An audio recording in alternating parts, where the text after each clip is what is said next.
Hello guys, I hope आप सभी अच्छे होंगे। तो आज हम करने वाले हैं BEGLA 137 block 2 unit 5 that is sound patterns. ठीक है, तो इसमें हम साउंड पैटर्न्स के बारे में पढ़ने वाले हैं। तो सबसे पहले इसके इंट्रोडक्शन में ये बताया गया कि जो लिटरेचर है वो रिप्रेजेंट करती है कि कैसे हम सबसे बेस्ट या सबसे फाइनेस्ट एक्सप्रेशन दे सकते हैं कोई भी ह्यूमन थॉट्स का। लाइक उसकी फीलिंग्स की बात करें, उसकी इमोशन की बात करें, उनकी एस्पिरेशन की बात करें, उसको किस तरीके से बेस्ट वे में या फाइनेस्ट वे में हम उसको प्रेजेंट कर सकते हैं। ठीक है, अब बहुत ऑफन ऐसा होता है कि राइटर बहुत ऑर्डिनरी जो लैंग्वेज होती है, ठीक है, वो यूज़ करती है, या डे टू डे थिंग्स में इवेंट्स वगैरह जो होती हैं उसको और ज़्यादा, मतलब जो भी normal day to day events होंगे उसको बहुत ज़्यादा ब्यूटीफुल या सबसे ज़्यादा मिस्टीरियस वे में उसे प्रेजेंट करेंगे ताकि जो रीडर है उसे और ज़्यादा अच्छा लग रहा है उसे पढ़ने में। ठीक है, तो ये होता है आर्टिस्टिक यूज़ ऑफ लैंग्वेज के थ्रू। हम जब भी आर्टिस्टिक यूज़ ऑफ लैंग्वेज करते हैं तो वो चीज़ें और ज़्यादा अच्छा हो जाता है और ज़्यादा एनहेंस हो जाती है। ठीक है, देन सबसे पहले आर्टिस्टिक के अंदर में हम देख लेते हैं रिदम। ठीक है, अब रिदम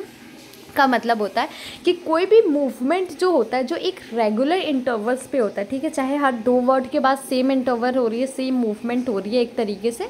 ठीक है, जो आपको एक मूवमेंट प्रॉपर होता है ना कि रेगुलर इंटरवल पे वो चीज़ें हो रही है। ठीक है, तो इंग्लिश में ना एक स्ट्रेस टाइम रिदम होती है। ठीक है, कितना स्ट्रेस हो रहा है उस तरीके से, मतलब किसी भी वर्ड को, किसी भी सिलेबल को कितना स्ट्रेस किया जा रहा है किस तरीके से। तो approx equal interval of time पे आपको मिलेंगी कि कुछ है जो कुछ स्ट्रेस सिलेबल भी है उसके अंदर में और कुछ अनस्ट्रेस सिलेबल, और वो इक्वली है बटे हुए। ठीक है, मतलब इक्वली हर सेम चीज़ पे कि अगर हर 3 सिलेबल की बाद एक चीज़ एग्जिस्ट कर रही है तो वैसे ही हमेशा वो चीज़ें एग्जिस्ट कर देंगी। ठीक है, फॉर सपोज अगर आप यहाँ पे वो करो, ठीक है, जो यहाँ पे मैंने ये लिखा है ना कि अ चेंज ऑफ एयर और डू यू गुड। अब यहाँ पे यू आई आपको दिख रहा होगा।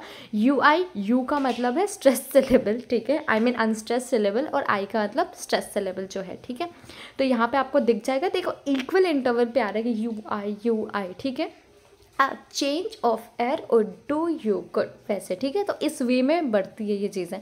तो ये रिदम जो होता है ना, जो एक के बाद एक आता है, मतलब एक अनस्ट्रेस एक स्ट्रेस, एक अनस्ट्रेस एक स्ट्रेस, एक अनस्ट्रेस एक स्ट्रेस, तो इसे हम आइम्बिक मीटर के नाम से भी जानते हैं। ठीक है, ऑल्सो अगर आप दूसरा एग्जाम्पल देखते हो तो the guest are met with the feast is set. ठीक है, ठीक है, the guest are met the feast is set. ठीक है, ये भी रेगुलर इंटरवल पे आ रहा है, तो ये भी आइम्बिक मीटर ही है। ठीक है, अब मीटर एक टर्म होता है जो हम इंडिकेट करते हैं कि जो नंबर ऑफ स्ट्रेस सिलेबल है, ठीक है, जो नंबर ऑफ बीट है या फीट है, ठीक है, उसका अरेंजमेंट प्रॉपर एग्जैक्टली उसी लाइन में की गई है या एग्जैक्टली सेम लाइन पे है जहाँ पे जो अरेंजमेंट है स्ट्रेस सिलेबल का। ठीक है, सारे एक लाइन में आ रहे हैं और each line of the poem में वो चीज़ें एग्जिस्ट करती है। ऐसा नहीं है फर्स्ट लाइन में देन अदर नहीं होंगे, वो चीज़ें एग्जिस्ट करती है in each line of a poem. ठीक है, हम आ जाते हैं राइम के ऊपर। रिदम आपको पता चल गया। राइम का मतलब है जब भी कोई सिमिलैरिटी ऑफ साउंड होती है फाइनल सिलेबल में। ठीक है,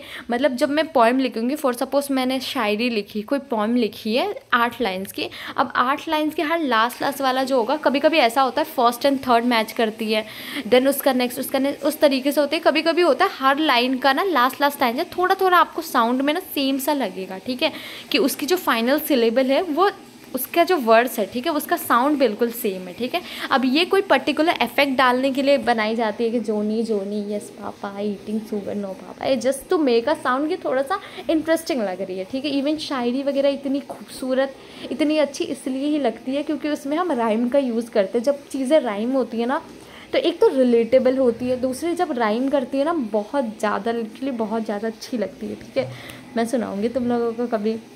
ठीक है, तो एक पर्टिकुलर इफेक्ट डालने के लिए हम ये चीज़ें यूज़ करते हैं। For suppose the recurrence of the same sequence of sound has a pleasing effect. ठीक है, कि जो भी रिकरेंस होता है कि सेम सीक्वेंस में जब वो साउंड आ रही है ना तो बहुत ही प्लीजिंग इफेक्ट देता है, क्योंकि ये फुलफिल करता है कोई भी रीडर की एक्सपेक्टेंसी को।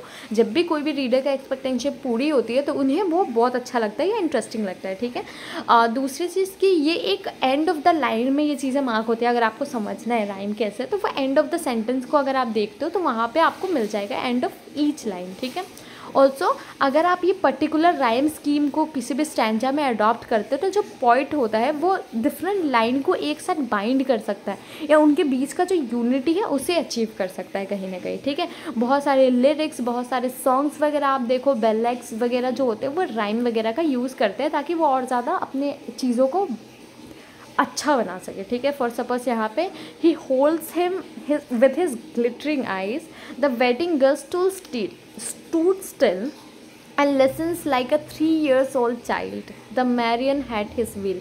अब यहाँ पे हर लाइन में नहीं, बट अगर आप फर्स्ट और थर्ड लाइन देखते हो it's similar, second and fourth line is similar, still will I child, ठीक है। आई चाइल्ड हल्का सा वो दे रहे ताकि वो चीज़ों को और ज़्यादा ब्यूटीफुल कर सके। एक चीज़ मेरी ऐसा, मैं कभी कभी टंग अटक जाती है किसी वर्ड पे, ठीक है, मजाक में नहीं लेने का। देन हम आ जाते हैं एलिट्रेशन को लेके। तो एलिट्रेशन का मतलब होता है कि कोई भी जो अपीयरेंस होते हैं सेम कंसोनेंट साउंड आपको मिल रही है, या हर साउंड जो है, ठीक है, बिगनिंग में 2 या 2 से ज़्यादा वर्ड में अगर आपको देखने को मिल जाती है हर जगह का, मतलब जो फर्स्ट वाला लेटर होगा या फर्स्ट वाला जो अपीयरेंट कंसोनेंट साउंड निकलेगा उसमें से, ठीक है, पहले वर्ड में हो सकता है वो साउंड हो सकता है बिगनिंग में, या 2 से ज़्यादा वर्ड में अगर सेम साउंड वो आ रहा है ना बार बार और एक दूसरे के साथ बहुत क्लोजली रिलेटेड है, तो उसे एलिट्रेशन बोलते हैं। For suppose the fair bridge blue the fight form flu, ठीक है। अब यहाँ पे ब्रिज ब्लू एलिट्रेशन है, फॉर्म फ्लू एलिट्रेशन है, ठीक है। Also the furrow followed free, अब फरो फॉलोड फ्री का सब में एफ का साउंड आ रहा है, राइट, और एफ इज अ कंसोनेंट, तो यहाँ पे भी फरो फॉलोड फ्री एक कंसोनेंट साउंड को रिप्रेजेंट कर रहा है, इसका मतलब ये भी एलिट्रेशन है। Next is we were the first that ever burst into the silent sea, इसमें तो कुछ भी नहीं है, पढ़ लेते गाइस, ठीक है। फॉर सपोज द साउंड जो एफ का साउंड ऑकर हो रहा है beginning of fair flu, fair form flu furrow followed, ये सब में, तो ये है एक, ठीक है, मतलब जो कंसोनेंट को डिफाइन कर रहा है। दूसरी चीज़ जो बी का साउंड आ रहा है जो ब्रिज ब्लू और बर्स्ट में है। Also the sound of W जो फाइट वी और वेर में आ रहा है, अच्छा वी और वेर पे फोकस नहीं करा मैंने, ठीक है। तो जो साउंड आ रहा है बिगनिंग में, मतलब सारे में, कि वाइट में भी आ रहा है, वी में भी आ रहा है डब्लू, तो काइंड ऑफ डब्लू का वो साउंड जा रहा है, ठीक है। ऑल्सो एस का साउंड कहीं ना कहीं आपको मिलेगा साइलेंट में और सी में, ठीक है। तो ये सारी चीज़ें एलिट्रेशन है। मतलब देखो मैं सिंपल सा कंटेक्स्ट बताती हूँ, किसी भी वर्ड का ना कोई भी पहला लेटर देखो, उसका साउंड देखो कैसा आ रहा है, ठीक है। और अगर वो रिपीटेडली 2 या 2 से ज़्यादा में हो रही है, ठीक है, एक में नहीं होना चाहिए, 2 स्पेशली 2 से ज़्यादा होता है तो ज़्यादा अच्छी होती है, but 2 is also still countable, ठीक है। तो 2 या 2 से ज़्यादा में अगर वो चीज़ें ऑकर हो रही है तो दैट इज़ एलिट्रेशन, ठीक है। इससे समझ जाना, बहुत सिंपल सा कंटेक्स्ट है इसका।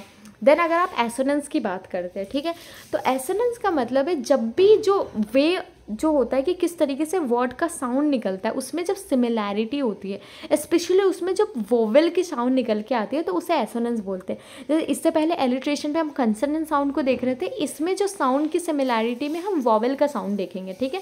For suppose born born, warm warm, ठीक है। वॉर्म का आप देखो, या बॉर्म, सॉरी गाइस, गलती से मिस्टेक हो गई, हाँ। तो यहाँ पे बॉन्ड में भी आप देखते हो तो आपको वॉवेल का साउंड आएगा, वॉर्म में भी आप देखते हो वॉर्म आता है, ठीक है, वॉर्म, ठीक है। तो काइंड ऑफ ए ऐसा साउंड आती है ना, तो इस तरीके से ये चीज़ें रहती हैं, ठीक है। तो ये हो जाएगा हमारा vowel. For example and the May month flaps its glad green glasses like wing, green leaves like wing, ठीक है। अब नोटिस करो ए साउंड आएगा आपको फ्लैप्स पे, फ्लैप्स ए साइन, ठीक है। मतलब फ्लैप्स सीधा ऐसा फ्लैप्स नहीं बोलते, फ्लैप्स बोलते, ठीक है। तो फ्लैप्स, ठीक है। तो यहाँ पे ये साउंड आपको मिल जाएगा, ठीक है। और ऑल्सो ग्लैड में भी ए का साउंड आएगा, और आई काइंड ऑफ का साउंड आपको आएगा ग्रीन और लीव्स में। यहाँ पे कोई आई नहीं है, ठीक है, बट स्टिल आप बोलते हो ग्रीन, इट्स जस्ट लाइक कि GRIN लिखी है मैंने, या लीव्स LIEF, ऐसा भी कर सकते हैं ना, लीफ आ जाते हैं, लीव्स वगैरह।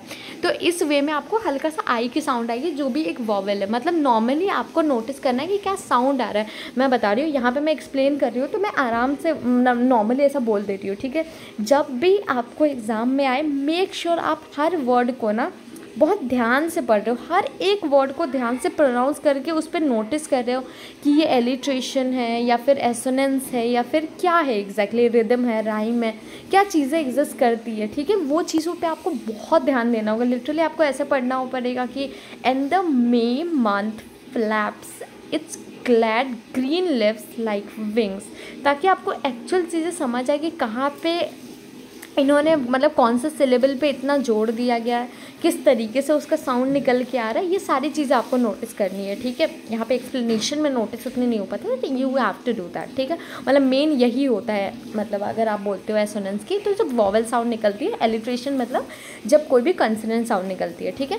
वाइल हम आ जाते हैं ओनोमेटोपिया पे। तो ओनोमेटोपिया मतलब जो भी लैंग्वेज होती है उसका इमिटेटिव या सजेस्टिव एस्पेक्ट जब भी होती है ना, कि वो नेचुरल साउंड निकल के लगेगा। जैसे कि बर्ड्स जब बोलते हैं, ठीक है, तो उनकी जो साउंड होती है उसको एक्चुअली में हम लिख सकते हैं, सेम वर्ड वैसे लिख सकते हैं, ठीक है, कि चिर्प चिर्प चिर्प करते हैं ना उनका, तो चिर्प हम लिखते हैं एक्चुअली, मतलब उसका कोई और वर्ड हम नहीं देते कि हाँ बर्ड्स ऐसा बोलते हैं, इट जस्ट कि हम उनकी वर्ड को ही यूज़ करते हैं, ठीक है। सबसे बड़ी चीज़ कि जो साउंड निकल के आ रहा है तो उसी चीज़ को लिख दें, तो उसे ओनोमेटोपिया बोलते हैं, ठीक है। मतलब कोई भी इमिटेटिव या सजेस्टिव एस्पेक्ट जब भी होगा किसी का, ताकि वो लगे कि वो नेचुरल साउंड ही है जब आप उसे प्रोनाउंस करेंगे, ठीक है। For example the word cuckoo की अगर आप बात करते हैं, कुकू वर्ड ही मतलब जो होती है वो ऐसे ही बोलते हैं, राइट, कि कुकू, ठीक है।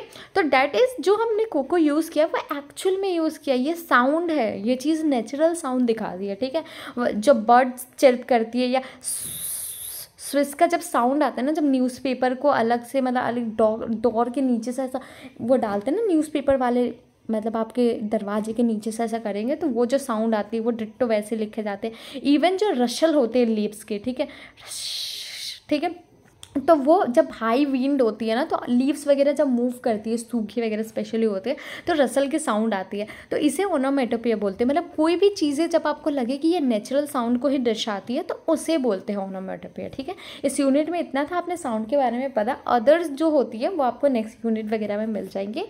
कोई कन्फ्यूजन होता है कॉमेंट सेक्शन में पूछ लेना, एंड तब तक के लिए बाय बाय, टेक केयर।